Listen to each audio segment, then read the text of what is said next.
Okay, my party people friends. Getting a little bit more content out of me than is usual because, well, it's one of those weeks and I'm kind of bored. I'm doing a lot of driving around and waiting for people, so it's one of those weeks. So at any rate, my name is Argo Vermeer. This is my channel. We deal with the metaphysical, and specifically what I deal with is the metaphysical assumptions which underwrite ideas, institutions, schools of thought, politics, etc., and examine these implicit or explicit metaphysical assumptions to determine whether or not they are rationally consistent. And from that, we can determine whether or not these ideas, institutions, schools of thought, etc., are going to flourish and be productive, or ultimately result in chaos and collapse. Sorry for the background noise. I'm in a sort of a city-type area, and there's a lot of kind of commotion going around. This is going to be a short one. I have a few minutes to kill, so I thought I'd continue with the series on scientism. So when science becomes religion, it's clumsy and dangerous. So we are going to pick up from... We're going to pick up from the beginning, since I only got through one paragraph in part one. This is part two of the series. And, hope you find this interesting and enjoyable. Okay. Science is fine as science. And I'm reading from an article I wrote on my blog, unreformingtheology.com. That's unreformingtheology.com, which you can find a copy of this article, but I'm going to be adding a lot of extra commentary, so that's why I'm doing the audio uploads. And again, I apologize for the background noise. Okay, science is fine as science. And what science is a methodology man uses to describe various relative relationships between objects, between himself and objects, between himself and others. He observes in his environment. So it's a methodology. Science is merely a methodology. A way for man to codify and formulatize, if that's a word, the relative observations he observes in his environment. So the observations he makes about the relative movement of things in his environment. So this can be time and space, this can be speed, velocity, it can be distance, it can be mass. There's various concepts that man uses to describe properties and relative interactions of objects he observes. The methodology for codifying and formulatizing, maybe I just made that word up, these observations is science. Science is not a philosophy.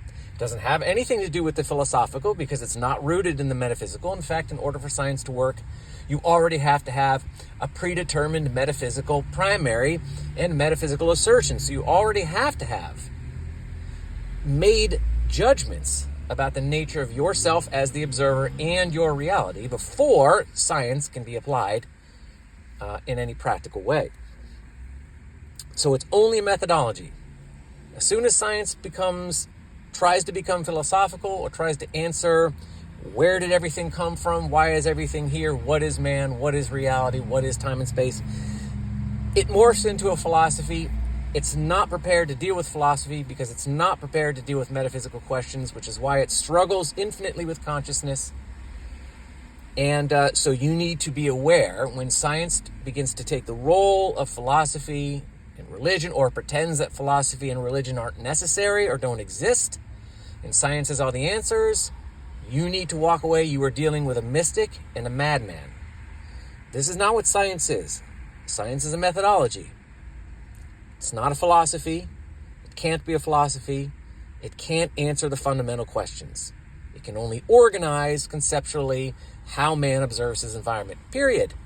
And then apply those observations and those formulas to the productivity and prosperity and promotion of man. That's all it can do. It doesn't answer any fundamental questions, okay? This is a fact. So anything more than that is a lie. Okay, so take evolution, for example. In the purely scientific sense, evolution is perfectly fine and reasonable, and should pose no threat whatsoever to any spiritual person, like the Christian, for instance. Because the idea that evolution has anything to say about God or the nature of man or the nature of reality is ridiculous. Meaning, what are these things beyond the mere description? What are these things beyond their mere properties? You have to understand the description and the properties of objects are abstract in and of themselves. So philosophy, particularly metaphysics, answers the question, what are these things beyond the mere observable description, beyond their properties? Ask yourself this question. What is an object separate from its properties? You don't have a definition for that. All objects can be reduced to their properties. So the singularity of any object is not something that you can answer scientifically, because science deals with the observation of things, and what we are observing are the properties of a thing. But what the thing is beyond those properties, the singularity of any object, that removed from its properties, is not a question science can answer. It's a metaphysical question. That's the nature of things, okay? So science doesn't answer that. Evolution doesn't answer that. So evolution is nothing more than a concept man uses to describe a certain specific relationship he observes in his environment. How did this species how did the properties of this species, how did these physical properties get to this? From where? Was there an evolution of this or that from a more primitive type to what we observe now? And you would do this by examining the fossil record, and you observe changes, and then you might go, that's evolution. I'm not an evolutionary biologist, I'm not an evolutionary scientist, so I'm just giving you an example. So, to add to this methodology for conceptualizing and describing and organizing this particular type of relative movement that we observe in our environment among objects, like how a species morphs from this to that, to add any metaphysical assertion, or to use this to deny that there is any such thing as the metaphysical at all, to use evolution to deny God, for example, then all of a sudden evolution becomes metaphysical, and it's just not that. Like, sorry, evolution is not metaphysical. It's not philosophical. It is a concept. It's conceptual. It's a methodology. It's a formula. It's not metaphysical. It's mathematical. It's science. It doesn't deal with the nature of things. It just observes how they move relative to one another. So if you, So if you ask the evolutionary biologist to describe the philosophy of evolution, he will give you a confused look every time. I've changed my opinion on this. I think an evolutionary biologist would attempt to try to make would attempt to make some kind of philosophy of evolution. He would attempt to square that circle, or they would attempt to square that circle and try to assert that evolution has some kind of philosophical context, or has some kind of philosophical meaning, or some kind of philosophical application. It doesn't. At least not in a capital P sense. Maybe in a contextual, sort of tertiary sense, you could say there's a philosophy of evolution, but evolution qua evolution doesn't have anything to do with the metaphysical. And if it doesn't have anything to do with the metaphysical, then it doesn't have anything to do with the philosophical. That's why philosophy and science are entirely different. They are not the same, and they can't be synthesized, because science has nothing to do with the metaphysical. It doesn't deal with the nature of things, and therefore it doesn't answer the fundamental philosophical questions in any real category, or any it doesn't really have anything to do fundamentally with any real philosophical category. It doesn't deal with the metaphysical, and from the metaphysical we get the epistemological, and from the epistemological we get the ethical, and from the ethical we get the political, and from the political we get the aesthetic. And since science has nothing to do with the metaphysical, it doesn't have anything fundamentally to do with those categories which follow from metaphysics, which are corollary to metaphysics. So, an aesthetic or an atheistic response, or a scientific determinist response to my argument would be to sort of maybe cultishly or predictably deny that anything other than the description actually exists. There's nothing objective beyond the description, they might say. There is only the description. There's only the properties. They'll try to attempt to make some kind of materialist argument by asserting that somehow these properties, even though an object is really simply a function of its properties, and these properties are fundamentally abstract or conceptual, Every object every object is composed of an infinite number of parts, in other words. So even though the idea of materialism is nonsensical, the idea that material is a thing, like there's any fundamentally physical distinction between objects, well, objects are fundamentally an infinite number of parts interacting infinitely relative with one another, which means that the distinction between objects is always...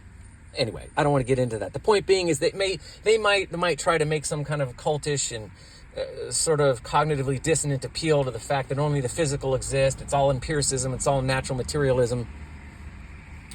There's nothing objective beyond the description they assert, or there's no real value, nor meaning, nor purpose. They might feed you some bullshit like you can't get an ought from an is, which of course is retarded.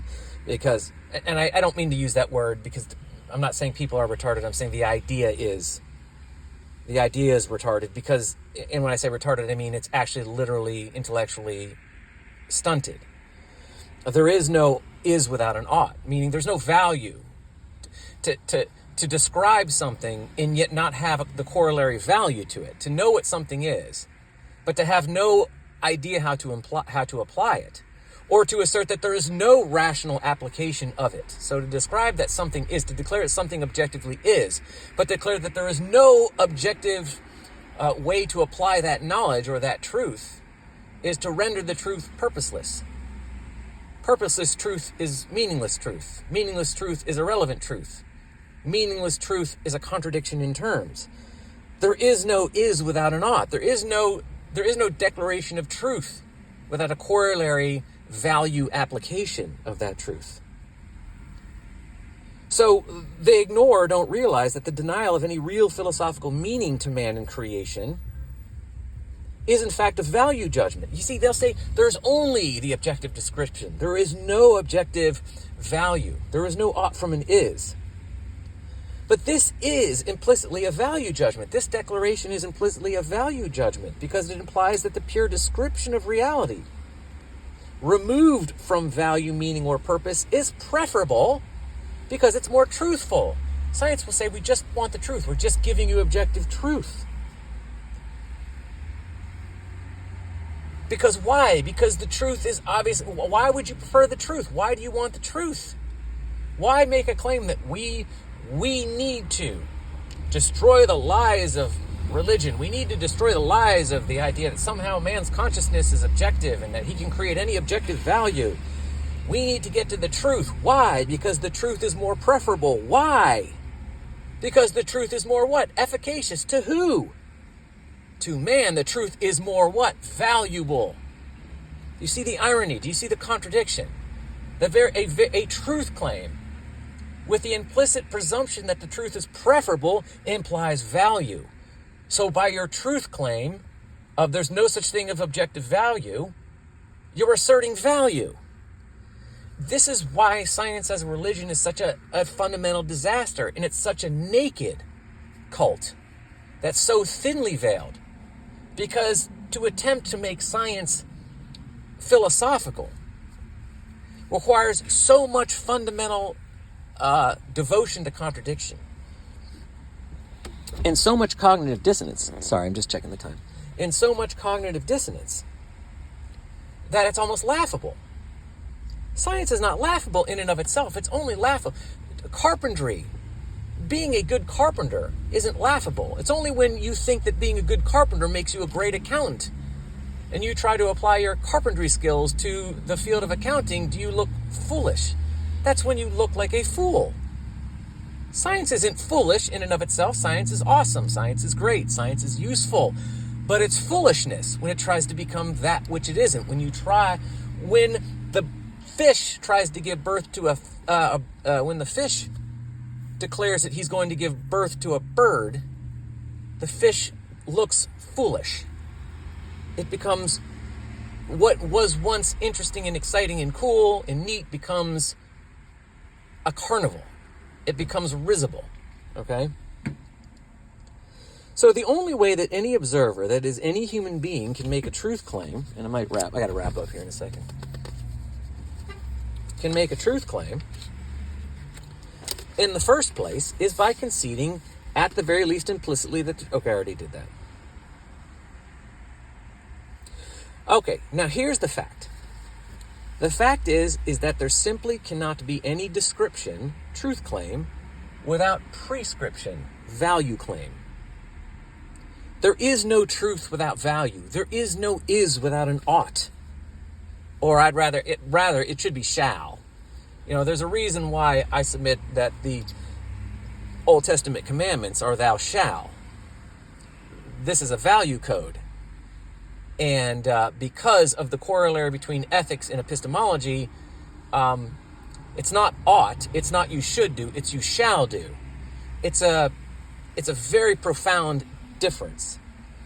But we'll go with the whole is ought thing because that's how you commonly hear it. But my argument is there is no is without an ought, but really the proper rendering of that is there is no shall. There is no ought without a shall.